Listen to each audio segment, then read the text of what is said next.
दरम्यान दिघातील इमारतींमधल्या रहिवाशांशी भाडेकरूंशी बातचीत केलेली आहे आमचा प्रतिनिधी विनायक पाटील यांनी। काल संध्याकाळी सुप्रीम कोर्टामध्ये याचिका दाखल केल्यानंतर सुप्रीम कोर्टाने 31 जुलैपर्यंत पांडुरंग इमारत आहे त्यांना स्थगिती दिली होती। त्यामुळे पांडुरंग जी इमारत आहे त्या इमारतीला स्थगिती मिळाल्यानंतर आपल्यालाही स्थगिती मिळेल अशा प्रकारच्या आशेवरती या ठिकाणी कमलाकर इमारतीमधील रहिवाशी होते। मात्र MIDCने कमलाकर इमारत आहे त्या इमारतीवरती कारवाई केलेली आहे। अधिकाऱ्यांकडून सांगितलं जात आहे की मुंबई हायकोर्टाचा निर्णय होता त्यामुळे आम्ही ही कारवाई केलेली आहे। सुप्रीम कोर्टाने जरी हा आदेश दिला असला तरी हा आदेश फक्त सुप्रीम कोर्टाचा पांडुरंग इमारतीपुरताच होता, त्यामुळे कमलाकर इमारतीवरती ही कारवाई केलेली आहे। आपल्याबरोबर कमलाकर इमारतीमध्ये राहणारे रहिवाशी आहेत, आपण त्यांच्याशी बोलूया। आजी, आता ही तुम्हाला तुमचं सामान सर्व पूर्णपणे बाहेर आलेलं आहे, कुठे रूम बघितली तुम्ही? नाही, रूम मिळालेली नाही आहे आणि ते रूम एजंट थ्रू आहे आणि 2-2.5-3 म्हणजे असं सांगतात 25-30 असं डिपॉझिटचं सांगतात। रूम कुठे मिळत नाही ना, विटावर अजिबात रूम नाही आहे आणि आता आम्ही रस्त्यावर आहोत, अगदी रस्त्यावर काढलेलं आहे आम्हाला आणि रस्त्यावर काढले ह्याची जबाबदारी गव्हर्नमेंट आहे।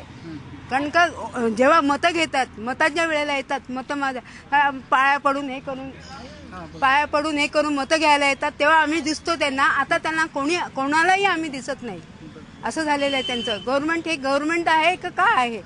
आता अच्छे दिन आएंगे, कभी आएंगे अच्छे दिन? या ऐसे अच्छे दिन आएंगे क्या? सरकारने कुठल्याही प्रकारचा दिलासा दिलेला नाही, अजिबात दिलेला नाहीये कोणी पण। या इमारतीमध्ये किती लोक राहत होते, किती लोकांना बाहेर पडावं लागलं? 25 रूम आहेत ना, 25। आम्ही सगळे गेलेत, आम्हीच राहिले 2, कारण आमची कॅपॅसिटीज नाही, तेवढं डिपॉझिट पण नाही, भाडं पण भरायची नाही आणि एजंटला दलाली द्यायची पण आमची ताकद नाही। काय मागतात मग? कुठे रूम मिळणार? एजंट काय दलाली? कुठेही गेलं तर दलाली आहे। आणि काय आयत्या वेळेला त्यांनी सांगितलं, आम्ही काय करणार, मग बाहेर काढून ठेवले। आता पाऊस जर आला तर सामानाचं नुकसान आमच्या होणार आहे, कोणाचं काय जाणार आहे का त्याच्यात?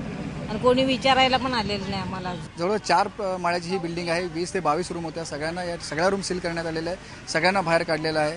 ऐन पावसाळा या ठिकाणी दिवस आहे, कारण कुठेतरी पांडुरंग इमारतीला दिलासा मिळाल्यानंतर आपल्यालाही दिलासा मिळेल अशा प्रकारे आशेवरती हे लोक होते। मात्र त्यांची या ठिकाणी अखेर निराशा झाल्याचे पाहायला मिळते।